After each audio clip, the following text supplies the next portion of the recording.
That was the start of a learning journey for me. I became aware that I'd been living in a bubble within this family, within this institution, and I was sort of almost trapped in a thought process or a mindset. Le frère d'Edward, le prince Harry, et son épouse Meghan, avides de pouvoir, sont entrés dans l'histoire. La Chambre des Lords vient de lancer une pétition puissante et sans précédent visant à déchoir Meghan Markle de tous ses titres royaux. Et les conséquences de cette pétition provoquent une onde de choc au sein de la monarchie. Mais ce n'est un secret pour personne que le palais a déjà organisé des réunions secrètes avec des membres du gouvernement pour discuter de la mise en œuvre du plan. Ce qui a commencé comme un mécontentement discret derrière les murs du palais s'est transformé en une action de grande envergure, soutenue par certaines des personnalités les plus influentes de Grande-Bretagne. Alors que la pression monte et que l'opinion publique s'intensifie, les questions fusent. Qu'est-ce qui a poussé les Lords à prendre une décision aussi audacieuse et comment Meghan réagit-elle en privé? Cette évolution spectaculaire pourrait redéfinir à jamais l'avenir de la famille royale.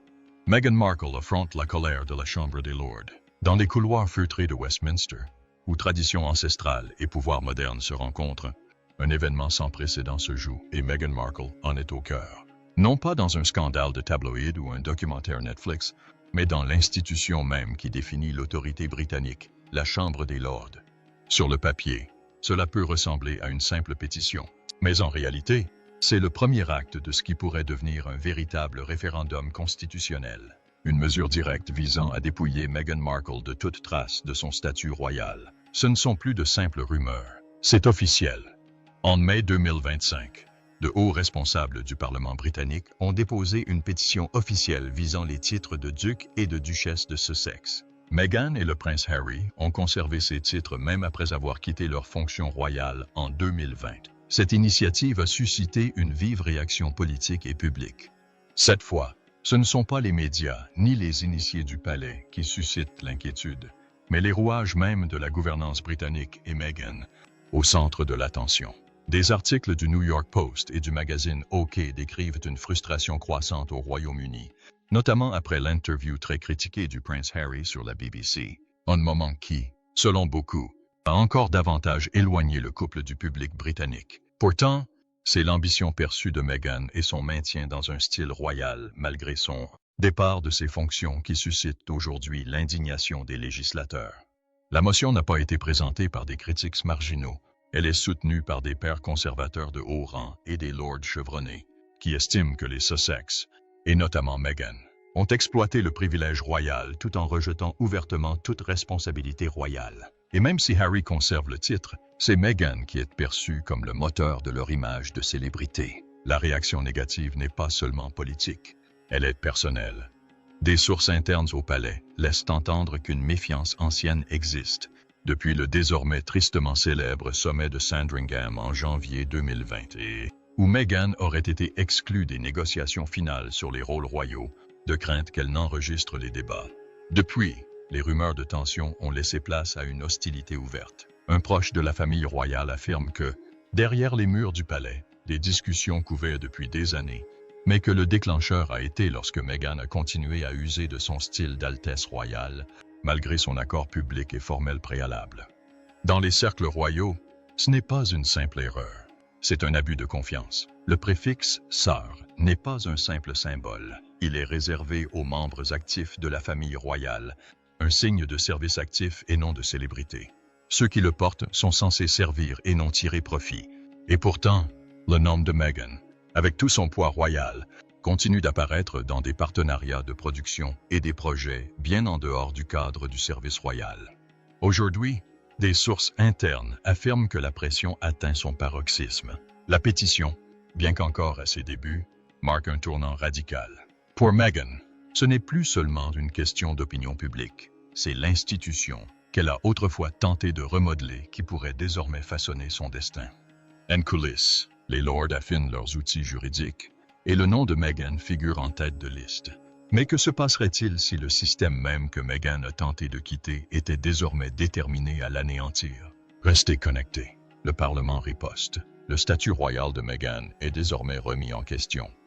Derrière le voile de velours de la tradition britannique, une tempête silencieuse s'est muée en une tempête bien plus violente et bien plus dangereuse. Alors que la pression monte au Parlement, la position royale de Meghan Markle n'est pas seulement remise en question, elle est prise pour cible. Une limite a été franchie et, pour la première fois, ce n'est pas le palais, mais le gouvernement qui intervient pour la tracer. La Chambre des Lords a officiellement déposé une motion visant à déchoir définitivement Meghan Markle de son titre de duchesse de Sussex. Ce n'est ni symbolique, ni un geste spectaculaire destiné à faire la une des journaux ou à faire le buzz sur les réseaux sociaux.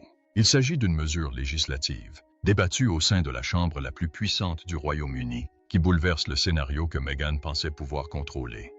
Tout a commencé il y a quelques mois à peine par des rumeurs, facilement écartées comme des spéculations, mais le 15 mai 2025, une pétition soutenue par des pères conservateurs et travaillistes et déposée par le respecté Lord Simon Lee, membre indépendant, a été lue à haute voix à la Chambre des Lords. Le ton était brutal. Les accusations le sont encore plus. La pétition accuse Meghan d'excès diplomatiques répétés, d'abus flagrants de son statut royal et d'exploitation commerciale calculée d'un titre donné en fiducie. C'est la première fois depuis des décennies qu'un tel langage est utilisé au Parlement contre une personnalité royale. Selon des sources proches du dossier, le palais de Buckingham est à la fois furieux et embarrassé, mais n'a pris aucune mesure publique, et le Parlement intervient. Et la goutte d'eau qui a fait déborder le vase. Un voyage qui ressemblait davantage à une visite royale qu'à une escapade privée. En mai 2024, Meghan et Harry se sont rendus au Nigeria pour assister à des événements prestigieux organisés par des militaires de haut rang et des dignitaires de l'État. Bien qu'officiellement décrite comme une visite culturelle privée, tout évoquait la représentation de la couronne, des choix vestimentaires royaux au discours sur le patrimoine, la charité et le leadership. Il y a eu des séances photos avec des ovations debout des généraux et des accueils solennels qui ressemblaient presque à des visites d'État traditionnelles. Mais le hic, c'est que rien de tout cela n'a été autorisé. Ni le palais de Buckingham, ni le ministère britannique des Affaires étrangères n'avaient été prévenus. Les responsables ont été pris au dépourvu et se sont efforcés d'expliquer comment deux membres de la famille royale, sans activité professionnelle, avaient réussi à organiser une tournée diplomatique de grande envergure à l'étranger sans autorisation, sans surveillance et sans rendre de compte. L'image était troublante. Meghan semblait se comporter non seulement comme une célébrité, mais aussi comme une représentante royale incontrôlable. Selon les initiés, ce fut le point de bascule. Aux yeux de nombreux membres de Westminster, la tournée au Nigeria n'était pas seulement arrogante, elle était dangereuse. Cela a brouillé les frontières entre monarchie et gouvernement, mettant en péril des siècles de neutralité royale. C'est pourquoi cette pétition est si différente. Il ne s'agit plus d'une affaire de palais, mais d'une question d'intégrité nationale. Le Parlement fait maintenant ce que les conseillers royaux refusent de faire, demander des comptes à Meghan Markle. Si la motion est adoptée, elle ne se contentera pas de lui retirer son titre, elle pourrait même rompre le dernier lien qui la rattache à la monarchie. Mais que se passerait-il si le voyage de Meghan au Nigeria n'était pas la seule initiative qui a poussé le Parlement à lui retirer son titre royal? Suivez-nous. Les titres de Meghan sont sur le fil du rasoir, et si la tournée au Nigeria a mis le feu aux poudres, la réaction du public n'a fait qu'ajouter de l'huile sur le feu. Meghan Markle n'est plus seulement le sujet du débat parlementaire, elle est devenue un sujet de discussion nationale. Dans les jours qui ont suivi les démarches controversées des Sussex à l'étranger, la pression s'est propagée des chambres politiques à l'opinion publique, et la situation ne s'annonce pas bien pour la duchesse de Sussex. La situation s'est intensifiée après la diffusion du documentaire Netflix à grand succès sur le couple. Une production brillante qui a relancé les débats au Royaume-Uni et au-delà. Quelques heures après sa première mondiale, les journaux se sont indignés et les journaux télévisés matinaux ont été submergés de réactions. Mais l'effervescence médiatique n'était pas la seule. En coulisses, un député conservateur rédigeait déjà un projet de loi visant à déchoir le couple, et notamment Meghan, des titres qu'ils portent encore malgré leur départ de la royauté il y a des années. En mai 2025, les chiffres étaient alarmants. Un sondage YouGov révélait que 77% des Britanniques estimaient désormais que Meghan devrait être déchue de son titre de duchesse de Sussex. Ce n'est pas une mince majorité, c'est une victoire écrasante à l'échelle nationale.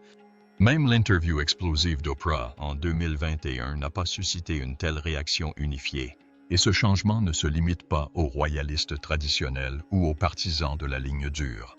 Le sentiment est clair, quelle que soit la tranche d'âge. la région ou l'appartenance politique. Le public estime que le titre a perdu de sa dignité sous l'influence de Meghan. Un électeur interrogé devant le Parlement a résumé la situation ainsi. « Je ne voulais pas qu'on les dépouille avant, mais maintenant je comprends. S'ils ne veulent plus faire partie du système, pourquoi en conserver les symboles, qu'ils les restituent ?» Ce n'est pas seulement une question de popularité, c'est une question de principe. Les titres royaux ne sont pas censés être des fioritures. Ils symbolisent la responsabilité au service de la couronne et un engagement à vie envers elle. Pour beaucoup, l'utilisation de son titre par Meghan sur les plateformes de divertissement, les couvertures de livres et même lors de ses apparitions auprès de dirigeants étrangers est perçue comme une trahison de cette promesse sacrée. Plus de 61% des électeurs estiment également que le prince Harry devrait perdre son statut d'Altesse royale. Je peux pardonner beaucoup de choses, mais il faut des discussions, puis une réconciliation, et cela passe notamment par la responsabilisation. Mais pour l'instant, c'est Meghan qui se trouve au cœur de cette tempête culturelle et constitutionnelle. Elle est devenue un véritable paratonnerre, suscitant des débats sur le pouvoir et la possibilité d'une royauté à temps partiel. Mais que se passerait-il si cette indignation publique massive devenait le dernier recours pour déchoir Meghan de son titre? Suivez-nous pour en savoir plus. Pourquoi la Chambre des Lords prend-elle des mesures? Mais qu'est-ce qui a poussé la frustration publique à l'égard de Meghan Markle à un point tel qu'elle a été contrainte d'agir? Il ne s'agissait pas de simples murmures entre les murs d'un palais ou de murmures discrets au Parlement. C'était un moment très public, capturé avec une précision saisissante et impossible à ignorer. En avril 2025, lors d'un concert de Beyoncé à Los Angeles, un clip apparemment banal est devenu viral. Meghan a été vue en train de rire et de crier avec assurance « Tu sais que je suis Sussex maintenant ». Elle a même demandé à l'actrice Mindy Kaling de l'appeler Meghan Sussex avec amour. Meghan, je ne pense pas que quiconque au monde sache que Meghan Markle a mangé Jack in the Box. C'est aussi très drôle que tu continues à dire « Meghan Markle, tu sais que je suis Sussex maintenant ». Pour beaucoup, cela ressemblait à une plaisanterie, mais pour les membres de la Chambre des Lords, c'était un signal clair. Meghan ne se contentait pas d'apprécier son titre royal. Elle en faisait une marque, un outil marketing, voire une blague. Ce moment n'a pas échappé à l'attention du public. Il est devenu un élément central de la requête contre elle. Les Lords l'ont décrit comme une banalisation grossière des désignations souveraines. Une façon irrespectueuse de traiter des titres qui représentent des siècles de tradition et de responsabilité. Des juristes britanniques ont invoqué la loi de 1917 sur les titres royaux, qui interdit formellement l'utilisation des titres royaux à des fins commerciales ou performatives. En affichant publiquement son statut de duchesse dans les milieux du divertissement et des célébrités, Meghan risque de violer cette importante limite légale. Il ne s'agit pas seulement de respect ou d'image, mais de règles qui protègent la dignité de la monarchie. Des sources proches de Whitehall ont confirmé que la réaction avait été rapide et unanime. Le message est clair. Si Meghan veut être une influenceuse et une personnalité publique, elle ne peut pas également prétendre être une duchesse avec des responsabilités royales. C'est l'un ou l'autre, pas les deux. Après avoir regardé des heures de documentaires Netflix sur les Sussex, certains spectateurs ont admis leur confusion. Quel était le véritable message? Que cherchait-il à prouver? Pourtant, des moments comme le cri « Sussex Now » ont clairement montré au Parlement et au public que Meghan privilégiait la célébrité plutôt que la royauté. La pétition déposée à la Chambre des Lords est plus qu'une simple déclaration politique. C'est une déclaration selon laquelle les règles de la monarchie doivent être respectées, même si cela implique de déchoir une duchesse de renom de son titre. La question n'est plus de savoir si cela se produira, mais quand et quelles seront les conséquences pour l'avenir de Meghan au sein de la royauté. Mais que se passe-t-il lorsque le conte de fées royal de Meghan s'effondre sous son image de marque? Restez connectés pour le savoir. Le titre royal est menacé lorsque l'image de marque entre en conflit avec la tradition. Et si le conte de fées royal de Meghan s'effondrait à cause de l'image qu'elle s'est construite? Depuis qu'elle a pris du recul, la vie de Meghan Markle a pris un tournant radical. Déménager aux États-Unis, construire une nouvelle maison et élever ses enfants loin des couloirs de Buckingham Palace. Cet éloignement physique et émotionnel de la vie royale a amené beaucoup à se demander si Meghan et Harry ne souhaitent pas vivre la vie royale, pourquoi conserver leurs titres royaux? Pendant des années, la famille royale est restée silencieuse, privilégiant la discrétion plutôt que le drame. Le roi Charles III n'a pas encore pris de mesures publiques à ce sujet, mais la Chambre des Lords s'est exprimée haut et fort. Il ne s'agit pas de ragots ni de spéculation de la presse à scandale. Il s'agit d'une question constitutionnelle profondément ancrée dans le droit britannique et dans des siècles de tradition. Et maintenant, le titre de duchesse de Sussex pourrait bientôt être retiré à Meghan par une motion parlementaire officielle, marquant un tournant historique dans le protocole royal. Les partisans de Meghan soulèvent souvent des questions de sexisme et de racisme, mais les préoccupations du Seigneur vont au-delà des attaques personnelles. Il s'agit de droit, de jurisprudence et de préservation de l'intégrité de la monarchie. La pétition déposée devant le Parlement cite une série d'allégations graves contre Meghan, notamment des violations du protocole de communication royale. Les règles de communication royale ne sont pas de simples formalités. Elles constituent une protection séculaire destinée à protéger la neutralité et la réputation de la couronne. Meghan, cependant, a enfreint ces règles à plusieurs reprises. Prenons par exemple son podcast Archetypes, où elle évoque fréquemment son expérience royale. La Chambre des Lords y fait explicitement référence lors de son débat, soulignant comment elle a utilisé son ancien statut royal pour promouvoir des projets privés. Elle a également fait des déclarations publiques sur le traitement réservé par la famille royale à son enfant et ses problèmes de santé mentale, et a même accusé un membre anonyme de la famille royale de racisme. Si le palais de Buckingham garde traditionnellement le silence sur de telles controverses, le Parlement n'est pas tenu à la même retenue. Les Lords soutiennent que les déclarations de Meghan, alors qu'elle portait encore le titre de duchesse, ont causé un embarras diplomatique important. Aux yeux de nombreux membres de Westminster, elle a instrumentalisé son statut royal pour attaquer l'institution elle-même, une institution qui, liée par la tradition, ne peut se défendre publiquement. La controverse dépasse les aspects juridiques pour s'étendre aux malentendus culturels et aux complexités émotionnelles. Les références de Meghan à son origine métisse et les allégations de problèmes raciaux au sein de la famille royale ont jeté de l'huile sur le feu. Certains la considèrent comme une victime qui dit la vérité, tandis que d'autres voient dans ses actions une atteinte à la réputation de la monarchie dans tout le Commonwealth. Cette bataille ne porte pas sur la liberté d'expression. Il s'agit de respecter la confiance sacrée attachée aux titres royaux.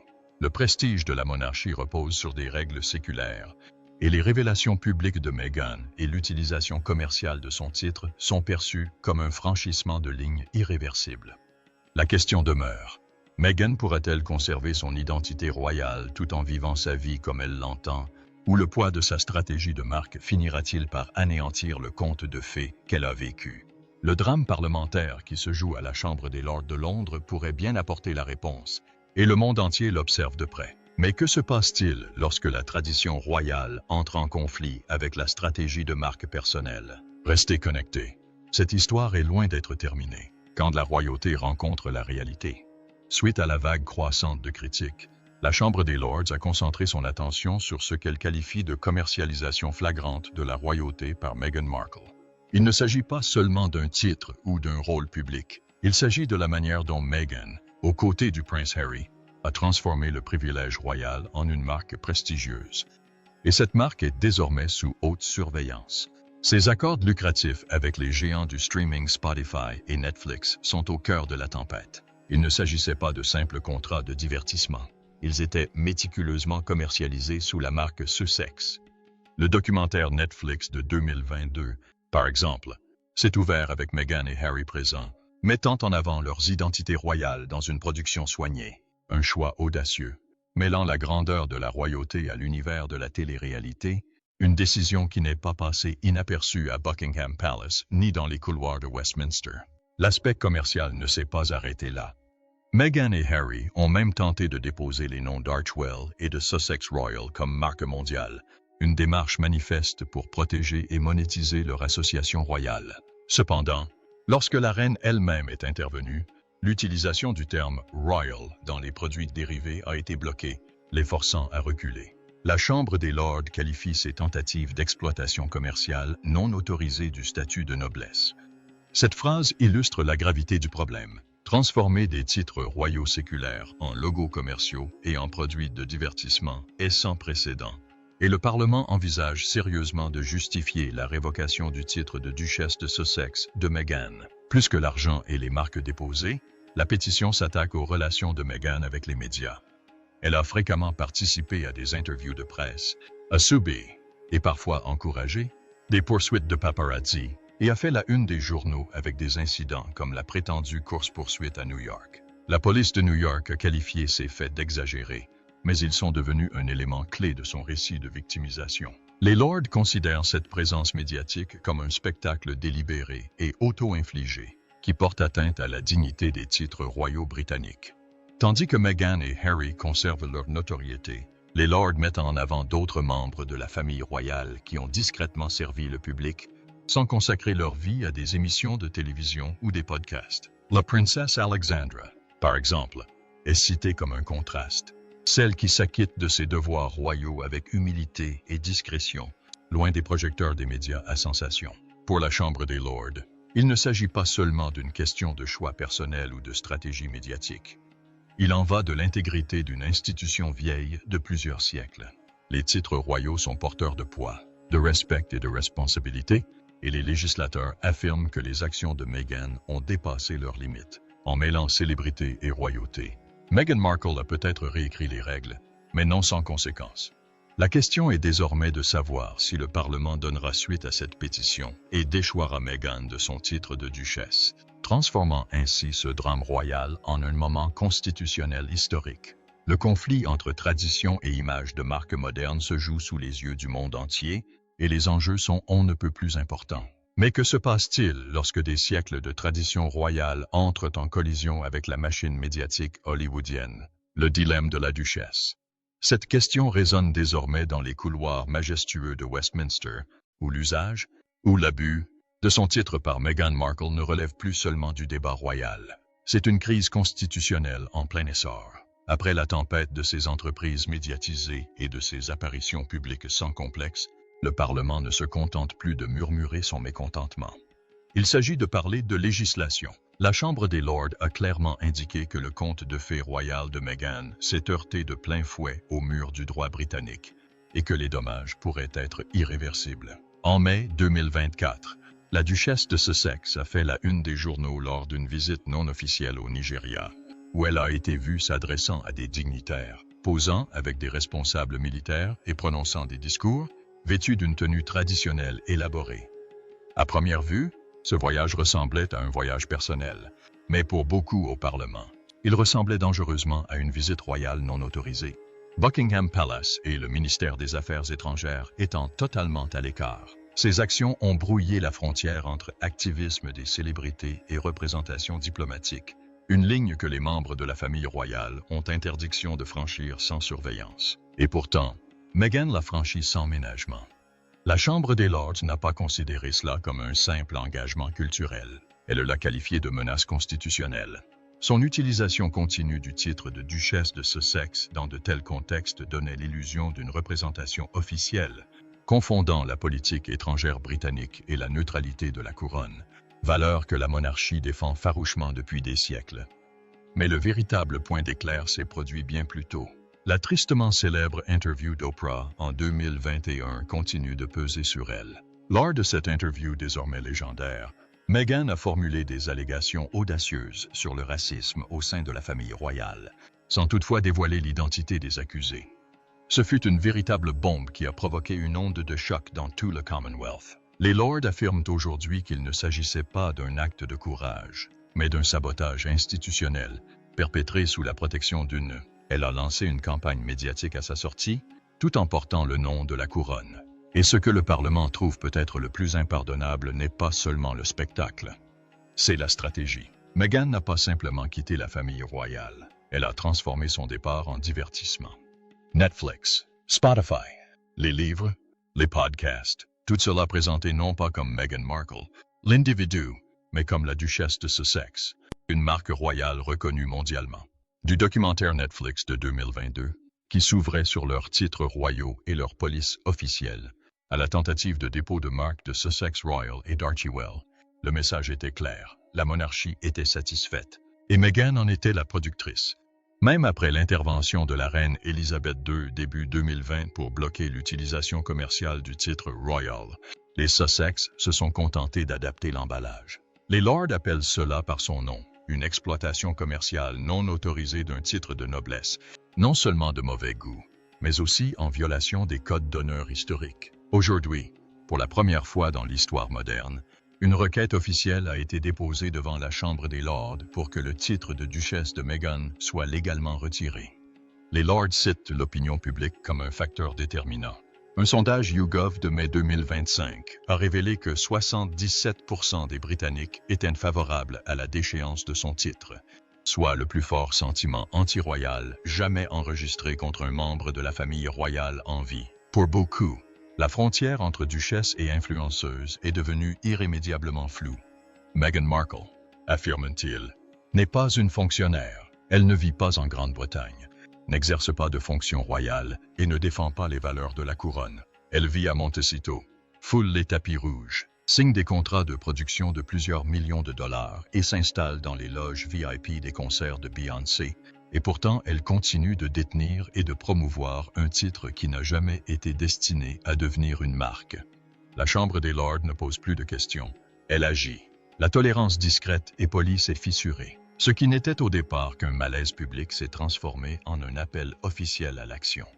Une décision qui pourrait effacer à jamais le titre de duchesse de Sussex du profil de Meghan. Non pas comme une punition, mais comme un précédent. Car pour le Parlement, il ne s'agit pas d'amertume. Il s'agit de la survie d'une institution. Une institution qui a traversé guerres, divorces et scandales, mais qui se retrouve aujourd'hui menacée non pas par des ennemis étrangers, mais par une duchesse et son équipe de production. Mais que pensez-vous qu'il se passe quand la royauté devient une marque? Meghan devrait-elle être déchue de son titre en guise d'avertissement? Nous aimerions connaître votre avis. N'oubliez pas d'aimer, de partager et de vous abonner.